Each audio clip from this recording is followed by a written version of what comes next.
નમસ્કાર દર્શક મિત્રો, હું છું રૂપલ વણેચિયા. સંપૂર્ણ ન્યૂઝમાં આપનું સ્વાગત છે. બનાસકાંઠા જિલ્લામાં બટાકાના ભાવમાં અચાનક થયેલા મોટા ઘટાડાને કારણે ખેડૂતો મુશ્કેલીમાં મુકાયા છે. આ વર્ષે સારા ઉત્પાદન છતાં વાવેતરનો ખર્ચ પણ નીકળતો ન હોવાથી ખેડૂતો સરકાર પાસે સબસિડી અથવા ટેકાના ભાવે ખરીદીની માંગ કરી રહ્યા છે.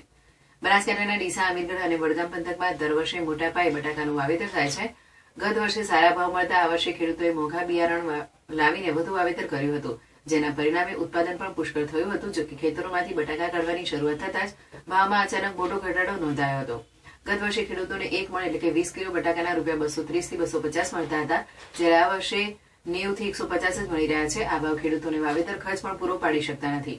ખેડૂતોના મતે તેમણે ₹1500 ના મોંઘા બિયારણ, ખાતર અને ખેડાઈ પાછળ રાત દિવસ મહેનત કરી હતી. ખેડૂતો જણાવી રહ્યા છે કે તેમણે પ્રતિ વીઘે ₹30,000 થી 35,000 નો ખર્ચ થયો છે, જે પણ વસૂલ થતો નથી.